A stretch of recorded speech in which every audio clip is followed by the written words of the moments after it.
पावन चरित्र है श्री भक्त गोपाल चरवाहे का।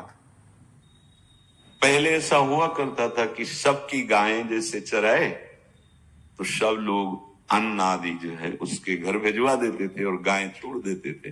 वो ग्वाला ही कहा जाता था। सैकड़ों लोगों की गाय चराता था और उसके घर में अन्न आदि जो आवश्यक सामग्री है भिजवा दी जाती थी।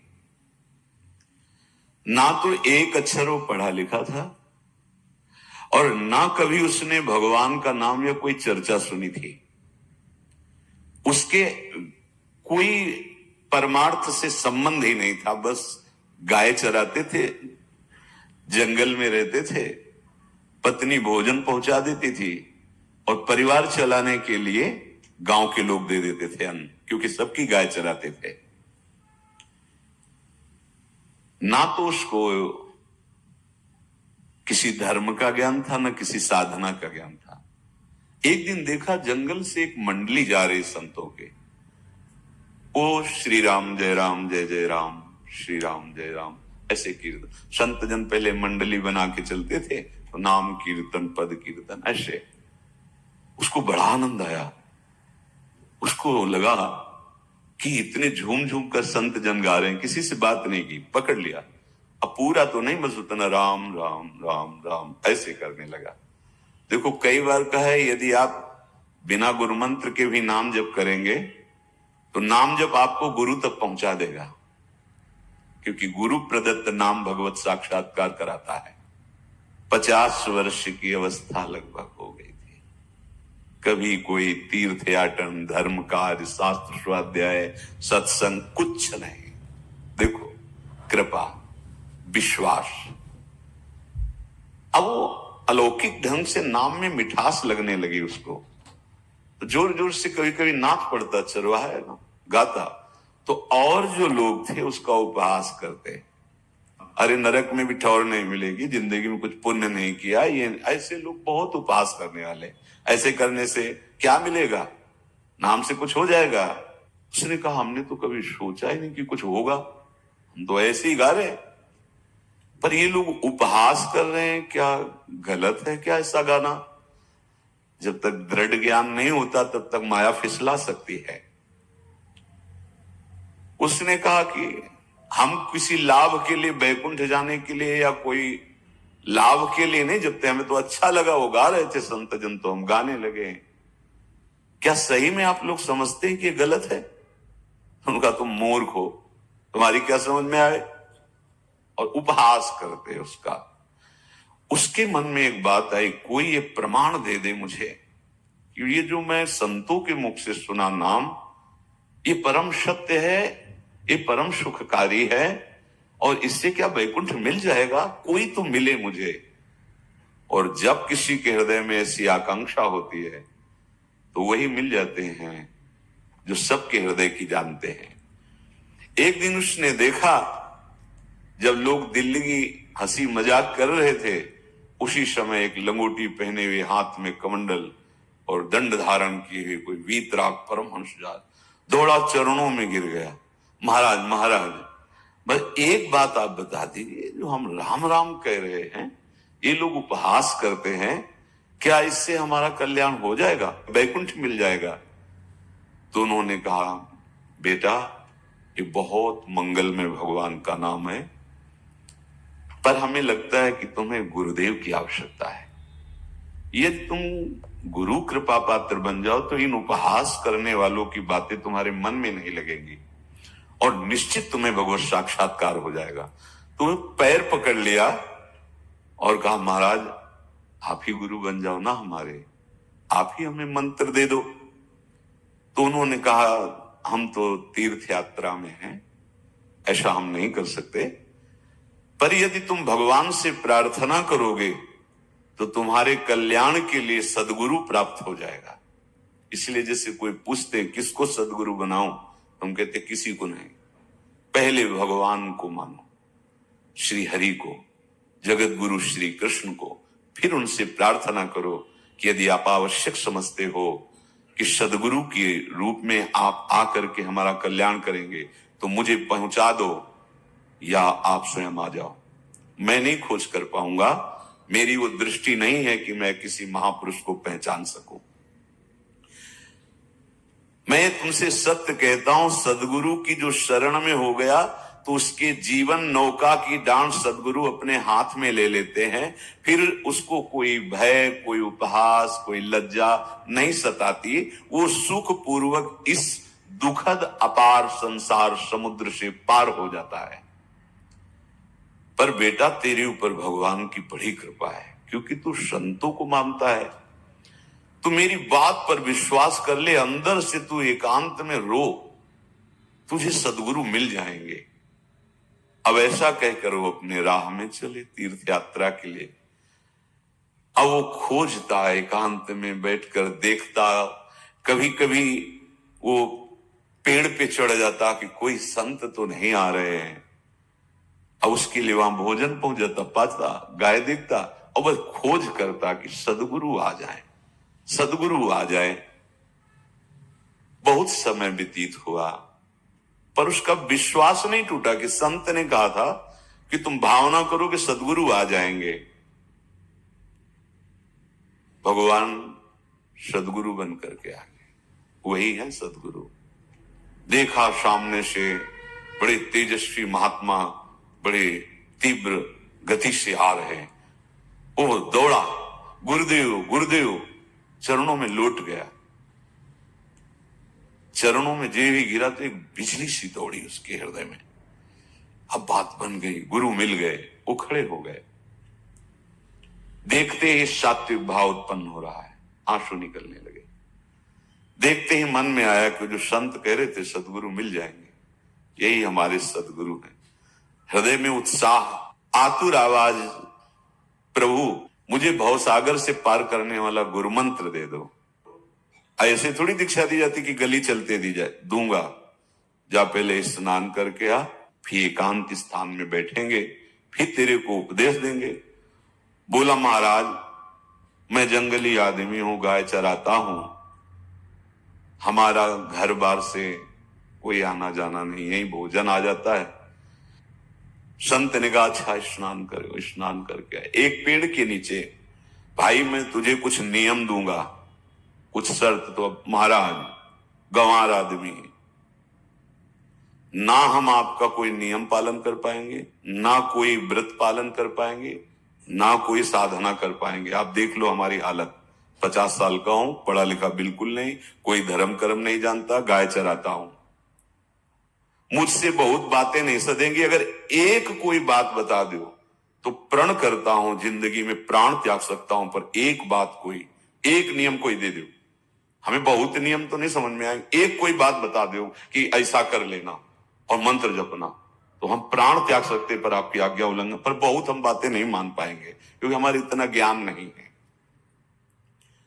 गोपाल के वचन सुन करके बहुत प्रसन्न हुए संत भगवान। एक नियम तुझे देता हूं, हमारे आराध्य देव श्री कृष्ण हैं, गोविंद हैं। आज से तुम्हारे आराध्य देव गोविंद है, हाँ श्री कृष्ण है। बिना उनको पवाए तुम्हें पाना नहीं है, बस यही तुम्हारे लिए नियम है। तुम्हारे पास जो आए, सूखी रोटी, दूध, छाछ, जो भी, बिना उनको पवाए पाना नहीं है। सीधा सरल आदमी। गुरुदेव प्राण चाहे चले जाएं, बिना उनको पवाए आज के बाद कभी जिह्वा पे कुछ नहीं जाएगा। ऐसा गुरुजन आदेश करते हैं वैष्णव मार्ग के पथिकों को कि जल भी बिना अर्पित किए मत पियो। अगर आप बिना अर्पित किए पीते हैं तो आपकी बुद्धि में इष्ट देव के प्रति ममत्व तो नहीं आ पाएगा, नहीं आ पाएगा। अब तो गोपाल नाच पड़ा कि गुरु मिल गए, गुरु मंत्र मिल गए और इष्ट का पहचान मिल गई। उसी समय घर से भोजन आया, वही कभी चटनी रोटी, ऐसे ही बैठा एकांत वृक्ष के नीचे। आओ गोविंद, भोग पाओ। अब गोपाल विचार में लगा कि आ तो रहे हैं ही नहीं, और गुरुजी ने कहा बिना पवाए पाना नहीं। पूरा दिन व्यतीत हो गया। गुरुजी कह रहे थे घट घट में विराजमान भगवान है, तो कहीं से भी प्रकट हो सकते हैं। तो अंदर मंत्र जपता हो, कहता आओ भगवान पाओ आके, नहीं आए। महाराज हमारे गुरुदेव ने आपका ध्यान जो बताया था वैसे ही आओ, आप पाओ आकर के। रात्रि हो गई, देखा पर वो नहीं आए तो भोजन उठाया, गाय को पवा दिया, तो बहुत सी गायें थी, भूखा रह गया। दूसरे दिन फिर भोजन आया, एक पत्ता टोरा, जल से छिड़का पत्ते पर और भोजन रखा, भगवान को फिर पुकारा, आओ प्रभु। गुरुदेव ने आज्ञा की, बिना आपको पवाए हम अपनी जबान में नहीं रख सकते। शाम हो गई, रात्रि हो गई, फिर गौ को दे दिया, नहीं पाया। अब एक तो 50 वर्ष की अवस्था और गौओं के पीछे दौड़ना और भोजन पाना नहीं, शरीर में सामर्थ्य धीरे धीरे कम होने लगी।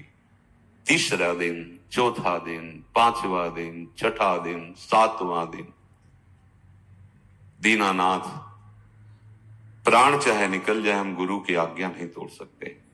अगर आप नहीं आएंगे तो भूखों मर जाऊंगा।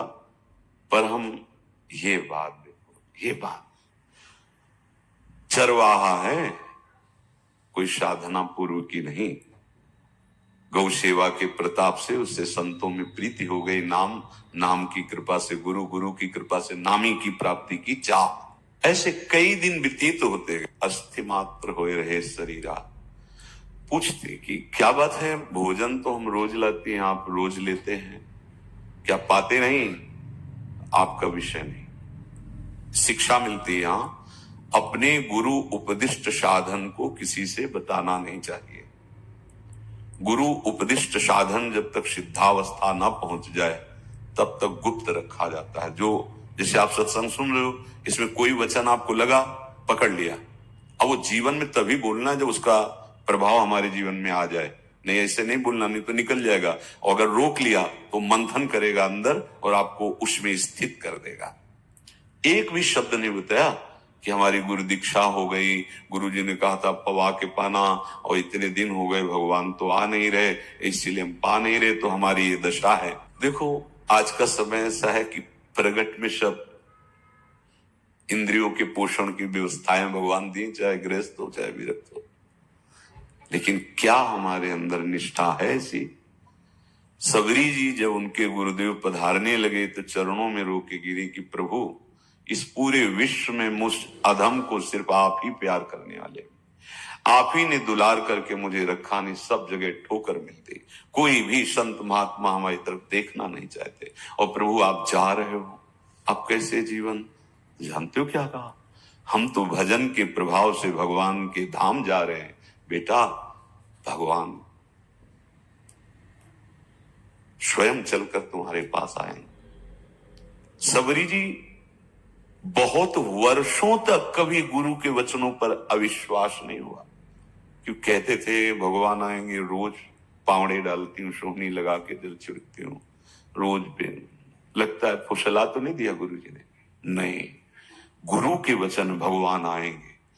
शायद ऐसा वर्णन की शास्त्र हजार वर्ष सोचो जरा, और भगवान आए और सबरी को निहाल किया। ऐसे हो गुरुदेव ने कहा है भगवान आए, जब तक वो ना पाएंगे तब तक हमने कहा है कि, और उनका उद्देश्य अलग था कहने का कि आप भगवान को भोग लगा के पाइएगा और भजन कीजिएगा तो मंत्र के प्रभाव से तुम्हारे मानस पटल पर भगवान दिखने लगेंगे। ऐसा होता है, पर वो सीधा आदमी सीधा समझा, जब तक भगवान नहीं पाएंगे तब तक हमें नहीं पाना। 18 दिन बीत गए, कुछ ना खाना ना पीना। गोविंद भी देखते हैं, बाल भक्त ओम प्रकाश जी महाराज यही अपने चामुंडा के पास से उधर, बहुत नामनिष्ठ महात्मा, बाल भक्तों में बहुत ही मानो प्रहलाद जी ही हैं। जैसे प्रहलाद जी नामनिष्ठ भगवान निष्ठ, घट घट में भगवान को देखने वाले, ऐसे श्री ओम प्रकाश जी बाल भक्त। बड़े बड़े महापुरुष गए, हरि बाबा, उड़िया बाबा, सब बस वो यही कहते कि ये श्री कृष्ण का आदेश है। फिर शायद 50 के भी ऊपर दिन गए थे, है ऐसे 70 दिन तक उस महापुरुष ने कुछ नहीं खाया, सशरीर अंतर्ध्यान हुए। आज समाधि उनकी बनी। हे, जब महत्व भगवान का जग जाता है तो शरीर का महत्व नहीं। अच्छा, प्राणनाथ जब प्राणों का पोषण कर रहे हैं तो अन्न में भी तो प्राणनाथ की हिस्स दी हुई शक्ति है, तो बिना अन्न के भी उनका पोषण हो रहा है। पर ये भागवती का आदेश से, मनमानी करने से नहीं। मनमानी करने में फिर मार्ग रुक जाएगा। भगवान आदेश करते हैं अपनी वाणी से, युक्ताहार विहार से, उचित आहार विहार, वो तो भगवद आदेश होता है। 18 दिन बीत गए। 19वें दिन जब भोजन आया, पेट के आते सब सिकुड़ गई थी। वैसे ही 50 वर्ष के थे, आंखें धस गई थी, उठने की ताकत नहीं। पत्नी ने फिर कहा कि आप कुछ तो बताइए कि क्या आपको कोई रोग हो रहा है? आप भोजन नहीं पा रहे, मैं रुक जाऊं यहीं आपकी सेवा के लिए, या आप घर चलिए? कोई उत्तर नहीं। आप जाइए, हम ठीक हैं। ऐसा फिर धीरे से पत्ता लाए, छिड़का भगवान और पाव आकर के। शाम हो गई, फिर गाय को दे दिया। विचार कर लिया कि अब मरना ही है। मुझ जैसे अधम के पास भगवान तो आएंगे नहीं, वो तो भगवान है। पर मैं अपने गुरु के वचन नहीं तोड़ सकता, मर चाहे जाऊं। 27 दिन व्यतीत हो गए, एक कवल भी अन्न नहीं पाया। न चलने की शक्ति थी, न पत्ता लाने की शक्ति थी, न जल छिड़कने की शक्ति थी। जिस पात्र में भोजन लाई थी, लेटे ही लेटे खोला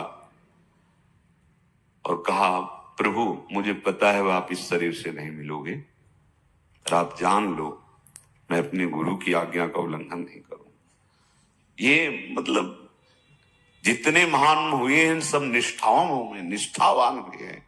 अपने लोग फिसड्डी हैं, जरा सा कोई दुख, जरा सा कोई सुख, फिसल जाते हैं। प्राण अनंत जन्मों की बिगड़ी 27 दिन क्या होते हैं? क्या होते 27 दिन? अनंत जन्मों का जमा कूड़ा करकट भगवान साफ कर रहे हैं। ये जो तन्मयता, गुरु निष्ठा, जो प्राण भूख से व्याकुल, सब भस्म हो रहे हैं पाप अनंत जन्मों के। अनंत जन्मों, जैसे हम सोचे कि भगवान इतने निर्दयी कैसे हैं? नहीं निर्दयी। आत्मा को कुछ फर्क नहीं पड़ता, और शरीर ने जो किए हैं जन्म जन्मांतरों के, वो निष्ठा के कारण दुख नहीं पहुंचेगा। निष्ठावान को दुख नहीं पहुंचता, वो आपको दिखाई देगा दूर से, उसको दुख नहीं पहुंचता, क्योंकि निष्ठा का कवच है, वो कभी कोई भेद नहीं सकता। किसी भी माया के यंत्र में ताकत नहीं कि निष्ठा को भेद सके, उसी को निष्ठा कहते हैं, नहीं भेद पाए। 27वां दिन है। पति की दशा देख करके कहा, स्वामी अब तो आप कहोगे भी तो मैं नहीं जाऊंगी। अब आपकी दशा, इशारे से कहा आज भर चली जा, क्योंकि उसको लग रहा था आज प्राण निकल जाएंगे। आज भर चली जा, फिर कल से जैसी तेरी आज चली जा। इशारे से, बोलने की भी सामर्थ्य नहीं थी। गोपाल के आंसुओं की धारा चल रही, पड़े पड़े धीरे से खोला जो भोग है, और अंतस्थल, आज बोल भी नहीं पा रहे, अंतस्थल से कह रहे, प्रभु अब चाहे आके पालो या लिवा जाके पवा देना, देख लो आप, आखिरी है, आके पालो या लिवा जाना, अपने यहां पवाना, क्योंकि हमारे यहां तो पाए नहीं आप। बड़े प्रेम से अंदर से आवाज आएगी, गोपाल। आंख खुली, क्योंकि बोलने की हिम्मत ने, ये अंदर से प्रार्थना की थी, गोपाल वो अमृतमय। गुरुदेव ने कहा था कि उनकी वाणी से अमृत बरसता है। एकदम आंख खुला, देखा वही पीतांबर, वैसे मोर मुकुट, वही मुरली, वही करधनी, वैसे नूपुर, वैसे ललित त्रिभंगी। गुरुदेव ने जैसा वर्णन किया था वैसा ही सुंदर रूप गोपाल के सामने। प्रभु मुखमंडल की मनोहरता देखकर निहाल हो गए। ये निहाल कर देंगे। थोड़ी पीड़ा सहना सीखो, सहत सहत बाढ़े भगति, ग्रह तन गुरु हितगार, ग्रह तन गुरु हितगार, हार अपनी करिमा। सेवक जी कह रहे हैं, देखो गृह तन गुरु हित गार हार अपनी कर, तन मन प्राण गुरु वचनों पर न्यौछावर, जो भी सहना पड़े सहूंगा। मिल गए प्रभु, प्रभु दूर नहीं है। प्रिया प्रीतम बहुत कृपालु हैं। मानो करोड़ करोड़ काम की सौंदर्यता को हे करते हुए प्रभु के लावण्य का प्रकाश हो रहा है। मनहारिणी मुरली जैसे कहा था अधरों में वैसे अधरों में विराजमान। अच्छा, खास बात ये, ना कोई गाय देख पा रहे, नहीं कोई और चरवाहा देख पा रहा है। ये भगवान, जैसे इस सभा में किसी से बात करें भगवान, किसी से मिले तो पास बैठा व्यक्ति भी नहीं देख पाएगा, ना जान पाएगा, क्योंकि प्राकृतिक इंद्रियां, प्राकृतिक शरीर, और वो चिदानंद में, वो तो जिसको दर्शन देंगे तो पहले दृष्टि प्रदान करते हैं। भगवान जिससे मिलते हैं पहले दृष्टि प्रदान करते हैं, तो गुरु रूप से दृष्टि प्रदान। ये जो अंतर में पुकारा ना, वो अंतर दृष्टि खुल गई, सामने देखा। इतना सुंदर विश्व मोहिनी भगवान श्री हरि का ललित त्रिभंगी रूप कि गोपाल की आंखें नहीं टिकी। इतना सुंदर रूप, आंखें भगवान के तेज के आगे बंद हो गई। जब भी बंद हुई तो देखा मानस पटल पर वैसे ही ललित त्रिभंगी। फिर खोला, देखा सामने भगवान मुस्कुराए, सामर्थ्य प्रदान की। देखो अर्जुन के साथ ही तो खेलते हैं भगवान सखा भाव से, लथाक रहे हैं, लेकिन भगवान का विराट स्वरूप देखने की सामर्थ्य अर्जुन में थी क्या? दिव्य दृष्टि प्रदान की। फिर भी कांप रहे थे अर्जुन जी भगवान की दिव्य दृष्टि संपन्न नेत्रों से उस विराट महिमा को देखकर कांप रहे थे अर्जुन। ये तो माधुर्य रूप प्रभु का है। उसने मानो इशारा किया प्रभु को कि हमारी सामर्थ्य में मैं शकील कर आ जाऊं, नजदीक आप आ जाओ। आ गए, अपना माथा प्रभु के चरणों में रखा, आंसुओं से भगवान के चरणों का प्रक्षालन कर रहा। देखो, गांव का गाय चराने वाला ग्वारा, जिसको कोई धर्म कर्म का ज्ञान नहीं, कोई भक्ति का ज्ञान नहीं, कोई शास्त्र का ज्ञान नहीं, भगवान ने फिर उसको उठाया और अपने हृदय से लगाया। अष्ट पुष्ट स्वस्थ सब, अंतर बाहर पूर्ण, कोई पीड़ा नहीं, कोई दुख नहीं, बिल्कुल तेजस्वी स्वरूप। भगवान की स्पर्श की महान सामर्थ्य है। बाली ने बहुत मारा ना सुग्रीव को, तो कर प्रसाद सुग्रीव शरीरा, जे इस पर सारी पीड़ा गई। भगवान अमृत सावी है, भगवान दिव्य चिदानंद भाव देने वाले हैं। अब तो सुरमुनि वांछित प्रभु की छाती से लपटा है। ये ऐसा ना सोचो कि कहानियां हैं, ऐसा नहीं। ये सत्य विषय आप भी प्राप्त कर सकते हैं, इसी के लिए रोज सत्संग होता है। जो भगवान से लिपट कर छाती में अश्रु की बूंदे, तो भगवान ये था माम प्रपद्यन्ते, भगवान की अश्रु बूंदों से गोपाल का अभिषेक हो रहा है। मानो सुदामा मिलन हो रहा है जैसे। भगवान को दैन्य बहुत प्रिय है। तभी भाई जी महाराज कहते हैं पद में कि बुद्धिहीन बना दो हे भगवान, हमें बुद्धिहीन बना दो। ये जो बहुत बुद्धि चलती है ना, इसके लिए दौड़ भाग है। नहीं, सीधे प्रभु हमारे हैं, हम प्रभु के हैं। नाम जप आश्रय भगवत प्राप्ति निश्चित। भगवान बोले, प्यारे गोपाल अब तो रो मत, देख मैं तेरे प्रेम में पगी हुई ये जो सूखी रोटियां हैं अभी पाता हूं। और भगवान बैठ गए और उसके घर की जो रोटी थी उसे, देखो मुझे त्रिभुवन का कोई भी भोग प्रसन्न नहीं कर सकता गोपाल, मुझे त्रिभुवन का कोई भोग प्रसन्न नहीं कर सकता। इस बात को समझो। जिनको ये भ्रम हो कि हम अधर्म से कमा के 56 भोग लगा के प्रभु को प्रसन्न कर लेंगे, तो ये बात सुनो। कह रहे मुझे त्रिभुवन का कोई भोग प्रसन्न नहीं कर सकता, मैं ऐसे ही अन्न की चाह रखता हूं। भगवान के वचन, जैसे दुर्योधन का महल का सब वैभव त्याग के, स्वागत ठुकरा के और विदुरानी जी के हाथ का छिलका पाया। मैं ऐसे ही अन्न की चाह रखता हूं, भगवान कहते हैं, बलिहारी है। कभी प्यार से एकांत में रो के इनको पवाना सीखो। भले आप इतनी कटोरी में सब्जी, 2 रोटी, और अगर दैन्य भाव से कि नाथ कहां आप और कहां, कैसे आपको पवाएगा, जो छवि है ना, पंखा करते जाओ ऐसे बीच बीच में, जल पिला, देखो ना, ये था माम प्रपद्यन्ते तास्तते भजम। आप जैसा मानोगे वैसा ही वो व्यवहार करेंगे, पक्का समझ लो। गोपाल जो सच्चे हृदय से मुझे पुकारता है, मैं अवश्य उसको मिलता हूं। जो प्रेम पूर्वक मुझे पवाता है, मैं अवश्य उसका पाता हूं। पत्रम पुष्पम फलम तोयम ये में भक्त्या, भक्ति पूर्वक जो पवाया। भक्ति पूर्वक का मतलब दैन्य। अभक्त में अहंकार होता है, देखो ये किया मैंने, वो भगवान स्वीकार नहीं करते। वो आपका शुभ कर्म बन सकता है, अब वो भी धर्म से कमाई की है तो, पर भगवान की प्रसन्नता का हेतु होगा दैन्य। जहां भी देखो, हमारे स्वामी को जहां भी देखो दैन्य में बिके हुए पाए गए, दैन्य में। और ये दैन्य किसी बाजार में नहीं मिलती, ये दैन्यता बनावटी नहीं होती, ये वस्तुता हृदय की होती, भगवत प्रदत्ति होती है। पर जो संत सदगुरुदेव की आज्ञा का अक्षरशः पालन करे तो इस दैन्य का निश्चित प्रादुर्भाव हो जाएगा, अहंकार गलित हो जाएगा। वत्स, मैं किसी भी वस्तु का कभी भूखा नहीं हूं।